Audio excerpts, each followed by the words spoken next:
Hi friends, இன்றைக்கி வந்து ஒரு சண்டே சமையல் தான். சண்டே சமையல் அப்படின்னா ரொம்ப கிராண்டாக அந்த மாதிரிலாம் இல்லை. கொஞ்சம் நார்மல் சமையல்லேருந்து விலகி எப்போதும் போல் இல்லாமல் கொஞ்சம் டிஃப்ரெண்ட்டாக செய்கிறது தான் என்னையை பொறுத்த வரைக்கும் சண்டே சமையல். ஸோ இன்றைக்கி வந்து என்ன அப்படிங்கிறத பார்த்துருவோம். என்ன ரெடியாக எடுத்து வச்சுருக்கேங்கிறதையும் பார்த்துடலாம். இன்றைக்கி வந்து வெஜிடபிள் பிரியாணி பண்ணிக்கலாம் அப்படின்னு சொல்லிட்டு ஸோ என்னென்ன காய்கறிகள்லாம் எடுத்து வச்சுருக்கேன்னா பீன்ஸு, கேரட்டு, பச்சை பட்டாணி அதுதான் இருக்குது. அதனால் அதை மட்டும் போட்டு நம்ம பண்ணிக்கலாம். அது கூட வந்து வெஜிடபிள் பிரெட் பிரியாணி, அதாவது வெஜிடபிள்ஸோடு சேர்த்து ப்ரெட்டையும் நம்ம வந்து ஃப்ரை பண்ணி அதில் சேர்க்க போகிறோம். எப்போதுமே அதை போட்டால் ஒரு நல்ல டேஸ்ட் கிடைக்கும் ப்ரெட்டு போட்டோம்னா பிரியாணிக்கு. அதனால் இருக்கிற ப்ரெட்டு அதையும் எடுத்து வச்சுருக்கேன். அது கூட வந்து நம்ம கொஞ்சம் தயிர் சாதம் கிளறிக்கலாம். தயிர் சாதம் அவங்கள நம்ம ஒயிட் ரைஸ் போட்டு பிசையாமல் நான் டேரெக்டாகவே கலர்றதுக்காக. ஸோ வெஜிடபிள் பிரியாணிக்காகவும் நான் வந்து ரைஸ் ஊற வச்சுருக்கேன், தயிர் சாதத்துக்கும் ரைஸ் ஊற வச்சுருக்கேன். பிரியாணிக்கு பார்த்தீங்க அப்படின்னா சீரக சம்பா ரைஸு கிட்டத்தட்ட இது வந்து ஒரு மணி நேரத்துக்கு முன்னாடியே ஊற வச்சாச்சு. தயிர் சாதத்துக்கு நார்மல் சாப்பாட்டு பச்சரிசி. ஸோ இது 2 மணி நேரமாக ஊறிட்டுருக்கு. அதனால் டேரெக்டாக நம்ம சாதத்துக்கு வந்து ரெடி பண்ணிக்கலாம். தயிர் சாதத்துக்கு டேரெக்டாக குக்கரில் போட்டுடலாம். இதுக்கு பிரியாணிக்கும் சரி தயிர் சாதத்துக்கும் சரி நல்ல காம்பினேஷனாக இருக்கும். என்னென்னு பார்த்தீங்கன்னா மஷ்ரூம் 65, அதாவது ட்ரை மஷ்ரூம் பொரிச்சு எடுத்துருவோம் இல்லையா, அந்த மாதிரி வந்து மஷ்ரூம் 65. இன்னொன்று வந்து என்ன அப்படின்னு பார்த்தீங்கன்னா பன்னீர் கிரேவி. பன்னீருக்கு வந்து பன்னீர் உள்ளேருந்து நான் ஃப்ரிட்ஜ்லேருந்து எடுத்துக்கணும். பன்னீர் கிரேவி வந்து ரொம்ப சிம்பிளாக கொஞ்சமாக தான், ஏன்னா நேத்தியே கொஞ்சம் பாதி பன்னீர் யூஸ் பண்ணிட்டேன். பாக்கி பன்னீரை வந்து இன்றைக்கி அதில் வர அளவுக்கு கிரேவி பண்ணிக்கலாம் அப்படின்னு சொல்லிட்டு ஸோ மஷ்ரூம் 65, பன்னீர் கிரேவி, வெஜிடபிள் பிரியாணி, தயிர் சாதம். இதுதான் வந்து இன்றைக்கி சண்டேக்காக நான் வந்து நானுன்னு இல்லை எல்லாருமா சேர்ந்து பிளான் பண்ணி வச்சுருக்கிறது. ஸோ முதல்ல என்ன பண்ணிடலாம், தயிர் சாதத்துக்கு குக்கர் வச்சிடலாம். வெஜிடபிள் பிரியாணிக்கு காய்கறிகளை நறுக்க ஆரம்பிச்சிடலாம். மஷ்ரூமுக்கு வந்து ஒரு பக்கம் லாஸ்ட்டாக தான் நம்ம அதை பொரிச்சு எடுக்க போகிறோம். மஷ்ரூமையும் லாஸ்ட்டாக தான் பொரிக்க போகிறோம், ப்ரெட்டையும் லாஸ்ட்டாக தான் பொரிக்க போகிறோம். ஸோ பாக்கி 3க்கும் என்னென்ன தேவையோ அதெல்லாம் கொஞ்சம் ரெடி பண்ணி வச்சுருவோம். வெஜிடபிள் பிரியாணிக்கு வெங்காயம் நல்ல ஓரளவுக்கு மீடியம் சைஸாக இருக்கக்கூடிய பெரிய வெங்காயம் 2 நினைக்கிருக்கேன், 2 பச்சை மிளகா, ஒரு கொத்து கருவேப்பிலை, பழுத்த நாட்டு தக்காளி சின்ன சைஸாக இருக்காது 1 நினைக்கிருக்கேன். ரொம்ப நிறைய போட்டோம்னா கொஞ்சம் புளிப்பு சுவை தக்காளி சாதம் மாதிரி ஆகிடும். ஆனால் போடாமல் இருந்தாலும் டேஸ்ட் நல்லா இருக்காது. அதனால் வந்து ஒரு கொஞ்சமாக போட்டால் ஓகே. அப்புறம் அதே மாதிரி நான் சொன்ன காய்கறிகள் எல்லாத்தையுமே நறுக்கியாச்சு. ஃபைனலாக ஒரு உருளைக்கிழங்கு இருந்தது, அதை மட்டும் நறுக்கி இதோட சேர்த்துக்குவேன். ஸோ பீன்ஸ், கேரட்டு, பச்சை பட்டாணி, உருளைக்கிழங்கு. இது கூட இப்போ வந்து என்ன பண்ணியிருக்கேன் அப்படின்னா ஒரு வானலியில் ஒரு 2 டீஸ்பூன் நல்ல பெருசாக வெண்ணெய் வந்து நல்லா ஹார்டாக இருக்கும்போது எடுத்து போட்டாச்சு. இப்போ அது உருகிருக்கு. இந்த ஸ்டேஜில் இது கூட வந்து ஒரே ஒரு பிரியாணி இலை, நல்ல பெரிய இலை அதை, அதே மாதிரி 1 டீஸ்பூன் ஜீரகம், 1 டீஸ்பூன் சோம்பு. இது பார்த்தீங்க அப்படின்னா இது வந்து அன்னாசி மொக்கு. இது வந்து டக்குன்னு பேர் வரமாட்டேங்குது. அன்னாசி மொக்கு இங்கே இருக்குது. இது வந்து பட்டை, கிராம்பு இந்த பக்கம் வச்சுருக்கேன். 2 கிராம்பு, 3 கிராம்பு, 2 ஏலக்காய். ஸோ இது எல்லாத்தையுமே நம்ம இதில் வந்து போட்டுடலாம். இன்னொரு விஷயம், நான் ஜாதி பத்திரி வந்து யூஸ் பண்ணுறதில்ல. எனக்கு அந்த வாசனை வந்து பிடிக்கல. அதனால் ஜாதி பத்திரியை வந்து நான் பயன்படுத்தலை. பாக்கி இந்த வாசனைகள் எல்லாத்தையுமே இதில் சேர்த்துருவோம். மராட்டி மொக்கு அது பேர் ஞாபகம் வந்துருச்சு. அது பேர் வந்து குச்சி மாதிரி இருந்தது வந்து மராட்டி மொக்கு. இப்போ அது கூட வந்து அது கொஞ்சம் லைட்டாக எல்லாம் பொரிஞ்சதுக்கு அப்புறமா அது கூட ஒரு 1/4 டீஸ்பூன் அளவுக்கு கசூரி மேத்தியும் சேர்த்துருவேன். இது கூட வந்து இப்போ நம்ம இந்த வெங்காயம் நல்லா வதங்கொட்டு சேர்த்து பச்சை மிளகா, கருவேப்பிலை எல்லாம் போட்டு அதை கொஞ்சம் வதங்கினதுக்கப்புறமா தக்காளியை சேர்த்துக்கலாம். இப்போ நம்ம போட்டிருந்த வெங்காயம், வாசனைக்காக போட்டிருந்தது, தக்காளி எல்லாமே வதங்கியாச்சு. இந்த ஸ்டேஜில் இப்போ உருளைக்கிழங்கையும் சேர்த்து இதில் நறுக்கிட்டேன். நான் ஒரு 1/2 கைப்பிடி அளவுக்கு கொத்தமல்லி தழை. இப்போ இது எல்லாத்தையுமே இதில் சேர்த்துருவோம். சேர்த்துட்டு இது வந்து நம்ம தண்ணியிலையும் வேக போகுது. ஏன்னா இதில் வந்து கொஞ்சம் வதங்கி தண்ணி ஊற்றி அதுக்கப்புறம் தான் அரிசியை போட்டு வேக வைக்க போகிறோம். அதனால் இது வந்து ஒரு 1/2 பங்கு அளவுக்கு காய்கறி வந்து வதங்கினா போதும். பாக்கி வந்து வேகும். ரொம்ப வதக்கிட்டோம் அப்படின்னா உரு தெரியாமல் எல்லாம் வந்து மசிஞ்சு போயிடும். அதனால் வந்து ஒரு 1/2 பங்கு வெந்ததுக்கப்புறமா நம்ம தண்ணியை ஊற்றி அரிசியை சேர்த்துக்கலாம். நான் யூஸ் பண்ணுறது வந்து இங்கே லோக்கலாக கிடைக்கக்கூடிய அந்த சீரக சம்பா தான். 1 பங்கு அரிசிக்கு வந்து நான் ஒரு 2 பங்கு அளவுக்கு தண்ணி சேர்ப்பேன். மிஞ்சி போனால் 2 to 2.25. இடையில தேவைன்னா கூட நம்ம தண்ணியை தெளிச்சு, இது வானலிங்கிறதுனால தண்ணியை தெளித்து கூட நம்ம செஞ்சுக்கலாம். பார்த்தோம்னா ஜென்ரலாக 1 பங்கு அரிசிக்கு 2லேருந்து 2.25 பங்கு அளவுக்கு தண்ணி தேவைப்படும் நமக்கு. இங்கே வந்து நான் என்ன பண்ணிட்டேன், அந்த குக்கரை வந்து ஸ்டாப் பண்ணியாச்சு. இன்னும் ப்ரெஷர் போகலை. 1 பங்கு அளவுக்கு பச்சரிசிக்கு 4 பங்கு அளவுக்கு தண்ணி சேர்த்து வேக வச்சு எடுத்து வச்சாச்சு. ஸோ இது வந்து நல்லா கொஞ்சம் ப்ரெஷர் போனால் தான் நம்மளால் ஓப்பன் பண்ண முடியும் தயிர் சாதத்துக்கு. இன்னொன்று இதில் வந்து கொஞ்சம் பால் சேர்த்தா போதும். பால் கூட சேர்க்கலனாலும் பரவாயில்ல. என்ன காரணம் அப்படின்னா உடனே சாப்பிட போகிறோம், அதனால். ஸோ இது வந்து மெயினாக இப்போது பிரியாணிக்கு ரெடி பண்ணிக்கிட்டே நான் என்ன செய்கிறேன் அப்படின்னா கிரேவிக்கும் ரெடி ஆக ஆரம்பிச்சாச்சு. இங்கே வந்து பிரியாணிக்கு வச்சுருந்ததில் கொஞ்சம் தக்காளியை வந்து ஸ்டாப் பண்ணிட்டேன். இப்போ ஒரு 2 பெரிய வெங்காயத்தை கொஞ்சம் பெரிய பெரிய பீஸாக நறுக்கி வச்சுருக்கேன். இது கூட வந்து ஒரு பெங்களூர் தக்காளி, ஆப்பிள் தக்காளி இருக்கு இல்லையா, அதை வந்து நம்ம நறுக்கி சேர்த்துக்கலாம். இதுவும் இந்த சைஸ் கொஞ்சம் சின்னதாக தான் இருக்குது, இதை கூட ஆட் பண்ணிக்கலாம். ஒரு 4-5 முந்திரி பருப்பு, நம்ம அந்த கிரேவிக்கு வதக்கும் போது என்னென்ன அப்படிங்கிறத பார்த்துருவோம். கிரேவிக்கு நார்மல் ஆயில் ஒரு 4-5 டீஸ்பூன் விட்டு 1/2 டீஸ்பூன் அளவுக்கு சோம்பு, 1/2 டீஸ்பூன் ஜீரகம், அதில் வந்து நறுக்கி வச்சுருந்த பெரிய வெங்காயத்தை சேர்த்தாச்சு. இது பாட்டுக்கு அப்படியே வதங்கட்டும். ரொம்ப பயங்கரமாக மசாலா வாசனையோட நான் கிரேவி வந்து பண்ணல. என்ன காரணம் அப்படின்னா, பிரியாணிக்கு வந்து மசாலாவோட தான் நம்ம பண்ணியிருப்போம். மைல்டாக மசாலா இருந்தால் போதும். அதில் இல்லை வேண்டானா விட்டுருலாம், அது நம்மளுடைய ஆப்ஷனை பொறுத்து. ஸோ இப்போ இதில் வந்து நான் என்னென்னலாம் சேர்த்துருக்கேன் அப்படின்னு பார்த்தீங்கன்னா, பிரியாணி மசாலா, கரம் மசாலா, கொத்தமல்லி பொடி, காஷ்மீரி சில்லி பவுடர், கொஞ்சம் சென்னா மசாலா எல்லாமே சேர்த்துருக்கேன். தேவையான அளவுக்கு உப்பு சேர்த்தாச்சு. ஸோ இப்போ இதில் வந்து தண்ணி கொதிக்கும் போது நம்ம அரிசியை வந்து டோட்டலாக வடிய விட்டு அதில் அரிசியை போட்டு மூடி வச்சு கலர வேண்டியது தான். தேவையான அளவுக்கு உப்பு சேர்த்தாச்சு. நல்லா இப்போயே கமகமன்னு இருக்குது. அதனால் பிரியாணி வந்து நல்ல வாசனையாக இவ்வளோ இருக்கிறதுனால இதையும் நீங்கள் அதே அடம்பாக நம்ம மசாலா போட்டு செஞ்சோம் அப்படின்னா இது கொஞ்சம் 2க்கும் எடுக்காது. அதனால் இதனுடைய மசாலா அளவு வந்து கொஞ்சம் குறைச்சிக்கலாம். இன்னொன்று அது ஒவ்வொருத்தருடைய டேஸ்ட்டை பொறுத்து.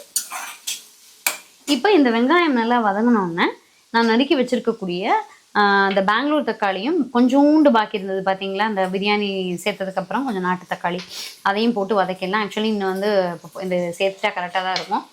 சேர்த்துட்டு இதில் பார்த்தீங்கன்னா நான் வந்து முந்திரி பருப்பு ஒரு முழு முந்திரி ஒரு 6-7 எடுத்து வச்சுருக்கேன். அதையும் ஆட் பண்ணிக்கலாம். நல்லா திக்காக கிடைக்கும் உங்களுக்கு, கிரேவி டேஸ்ட்டாகவும் இருக்கும். ஸோ அதை நல்லா வதக்கிட்டு இதில் வந்து கொஞ்சமாக நான் ஏற்கனவே சொன்ன மாதிரி மசாலா கொஞ்சம் தான் போட போகிறேன். கொஞ்சமாக வந்து சென்னா மசாலா, கொஞ்சமாக கரம் மசாலா, கொஞ்சமாக கொத்தமல்லி பொடி, அவ்வளோதான். மஷ்ரூமுக்கு வந்து இப்போ ரெடி பண்ணிடலாம். மஷ்ரூம் எல்லாம் வாஷ் பண்ணி ரெடியாக எடுத்து வச்சாச்சு. இப்போ இதில் இந்த மஷ்ரூம் 65க்கு என்னென்னலாம் எடுத்திருக்கேன் அப்படின்னு பார்த்தீங்கன்னா, பஜ்ஜி மாவு நான் யூஸ் பண்ணியிருக்கேன். நீங்கள் பஜ்ஜி மாவு இல்லை அப்படின்னா 1 பங்கு கடலை மாவு, 1/2 பங்கு அரிசி மாவு அந்த லெவலில் வந்து எடுத்துக்கிட்டோம் அப்படின்னா கரெக்டாக இருக்கும். ஸோ பஜ்ஜி மாவு வந்து நான் ஒரு கிட்டத்தட்ட நியர்லி ஒரு 75 கிராம் அளவுக்கு எடுத்திருக்கேன். அது கூட வந்து ஒரு 4 டீஸ்பூன் அளவுக்கு அரிசி மாவு, 2 டீஸ்பூன் அளவுக்கு மைதா, அது 2யும் ஆட் பண்ணியாச்சு. கொஞ்சம் வந்து உப்பு சேர்த்துருக்கேன். அதாவது மைதா மாவுக்கு, அரிசி மாவுக்கு, மஷ்ரூமுக்கு தேவையான அளவுக்கு உப்பு சேர்த்துருக்கேன். பஜ்ஜி மாவில் உப்பு ஆல்ரெடி ஆட் ஆகிருக்கும். அப்புறம் காஷ்மீரி சில்லி பவுடர், கொஞ்சம் நார்மல் வரமிளகாய் பொடி, இது பார்த்தீங்க அப்படின்னா கசூரி மேத்தி கொஞ்சம் கசக்கி போட்டிருக்கேன். இதுதான் வந்து இதோட இன்க்ரீடியன்ட்டு. டோட்டலாக வந்து இதை நம்ம என்ன பண்ணிக்கலாம், ட்ரையாக மிக்ஸ் பண்ணிவிட்டு அதுக்கப்புறமா இதில் கொஞ்சமாக தண்ணி விட்டு நல்லாவே நம்ம மாவு வந்து ஒரு தோசை மாவு பதத்தை விட கெட்டியாக வந்து பசைஞ்சுக்கணும். பஜ்ஜி மாவை விட கெட்டியாக பசைஞ்சுக்கணும். இன்னும் சொல்ல போனால் மஷ்ரூம் வந்து கொஞ்சம் தண்ணி விடும். ஏன்னா காலிஃப்ளவர்லாம் தண்ணி விடாது, பட் மஷ்ரூம் வந்து தண்ணி விடும். ஸோ இப்போ வந்து நம்ம பிரியாணி எந்த லெவலில் இருக்குது அப்படின்னு பார்த்துக்கலாம். பிரியாணி வெந்துக்கிட்டே இருக்குது. லைட்டாக கொஞ்சம் தண்ணி தேவைப்படுதுன்னு நினைக்கிறேன். இதில் வந்து தளிச்சுக்கலாம். ஊற்றிட வேண்டாம், தளிச்சுக்கலாம். கொஞ்சம் வந்து சிம்மில் வச்சுக்கலாம். லைட்டாக தளித்து மூடி வைப்போம். ஸோ பார்த்தீங்கன்னா நமக்கு காய்கறிகள் எல்லாமே வந்து இப்போ தான் பக்குவமாக இருக்கும். நீங்கள் வந்து ஃபுல்லாகவே வேக வச்சிட்டிங்க அப்படின்னா டோட்டலாக மசிஞ்சிரும். இந்த சைடு கிரேவிக்கு வதக்கின எல்லாத்தையுமே ஆற வச்சு நல்லா பேஸ்ட்டாக வந்து நம்ம அரைச்சி ரெடியாக வச்சுக்கலாம். ஃப்ரெண்ட்ஸ், இப்போ நான் மாவில் வந்து எவ்வளோ கெட்டியாக பசைஞ்சிருக்கேன்னு பாருங்கள். ஸோ இந்த அளவுக்கு பசைஞ்சிட்டு இப்போ இந்த மஷ்ரூம் எல்லாமே கொஞ்சம் பெருசாக நறுக்கியிருக்கேன். அது எல்லாத்தையுமே இதில் வந்து ஆட் பண்ணிடலாம். ஆட் பண்ணி நல்லா பரட்டி வச்சுருவோம். நீங்கள் ஆக்சுவலி அடுப்பில் எண்ணெயை வச்சுட்டு கூட இதுக்கு வந்து நம்ம மஷ்ரூமை வந்து சேர்த்துக்கலாம். கரெக்டாக இருக்கும். ஊற வைக்கணுங்கிறதுலாம் கிடையாது. நல்லாவே பரட்டி நம்ம பாட்டுக்கு ஃப்ரை போட்டு எடுத்துட வேண்டியதுதான். தேவைப்பட்டால் தண்ணியை வந்து தெளிச்சுக்கோங்க. ஊற்ற வேண்டாம், எல்லாத்துக்குமே வந்து தெளிக்கிறது தான். ஏன்னா மஷ்ரூம் வந்து லைட்டாக அப்படியே தண்ணி விட ஆரம்பிக்கும். அதனால் வந்து அந்த தண்ணியினுடைய அளவு அப்புறம் அதிகரிச்சிடும். அப்புறம் மாவை திருப்பி கூட போடணும். அப்படியே அப்படி போய் பண்ணிகிட்டே இருக்க வேண்டியதுதான். ஸோ அதனால் நல்லா வந்து மிக்ஸ் பண்ணிவிட்டு எல்லாத்துலேயுமே படுற மாதிரி மிக்ஸ் பண்ணிவிட்டு பொரிச்சு எடுத்துட வேண்டியது. ஸோ நம்மளுடைய மஷ்ரூம் ஃப்ரை வந்து ரெடி ஆகிடுச்சு. பொரிச்சு எடுத்தால் போகிறோம், அவ்வளோதான். அதுக்குரிய இன்க்ரீடியன்ட் ரெடி ஆகிடுச்சு. ஃப்ரெண்ட்ஸ், இப்போ ஒரு செட்டு வந்து போட்டு எடுத்தாச்சு. என்ன தான் இருந்தாலும் மஷ்ரூமுடைய தண்ணி விடக்கூடிய தன்மையினால நமக்கு வந்து கொஞ்சம் லைட்டாக ரொம்ப ஃப்ரையாக வரும் அப்படின்னு சொல்ல முடியாது. இல்லை, பஜ்ஜி மாதிரியும் இருக்காது. லைட்டாக கொஞ்சம் ரொம்ப முறுமுறுப்பு தன்மை இருக்காது. ஏன்னா அது நேச்சர். இது அதுவும் நீங்கள் இதை எண்ணெயில் போட்டோன்னே இன்னும் கொஞ்சம் தண்ணி விட ஆரம்பிச்சிடும். ஸோ அதை எடுத்துட்டு அடுத்து ஃபைனலாக இன்னொரு செட் இருக்குது, அதையும் போட்டுட்டு இந்த எண்ணெயிலே நம்ம வந்து ப்ரெட்டையும் பொரிச்சு எடுத்துக்கலாம். மஷ்ரூம் எல்லாத்தையும் பொரிச்சு எடுத்துட்டு ஸோ இப்போ அடுத்தது வந்து நம்ம கிரேவிக்கு ரெடி ஆகிக்கலாம். பன்னீரை வந்து நறுக்கிக்குவோம். ஃப்ரெண்ட்ஸ், இப்போ நம்ம எவ்வளோ கெட்டியாக வச்சுருந்தோம், இப்போ வந்து மஷ்ரூம் தண்ணி விட்டு அது பார்த்தீங்க அப்படின்னா கொஞ்சம் வந்து நீர்க்காயிடுச்சு. அதான் சொல்கிறேன் நான். அந்த மஷ்ரூம் வந்து இல்லை அப்படின்னா நீங்கள் ஒன்று ஒன்றா போட்டு எடுக்கணும். அது பெரிய விஷயமா இருக்கும் ஒன்று ஒன்றா போட்டு எடுக்கிறது. ஸோ இப்படி ஒன்று ஒன்றா போட்டு எப்படி பொரிக்கிறது, டைம் ஆயிடும் நமக்கு. கடையில் கொடுக்குறது எப்படி இருக்கும்? அதுவும் அப்படி தான் இருக்கும், ரொம்ப வந்து ட்ரையாக இருக்காது. இன்னொரு ஒரு விஷயம் என்ன பண்ணலாம் அப்படின்னா, அதில் மஷ்ரூமுடைய அளவை வந்து குட்டி குட்டியாக நறுக்கிக்கலாம். அது கொஞ்சம் ஓகேவாக இருக்கும். நான் வந்து கொஞ்சம் பெருசாக போட்டிருக்கேன், சின்னதாகவும் நறுக்கிக்கலாம்.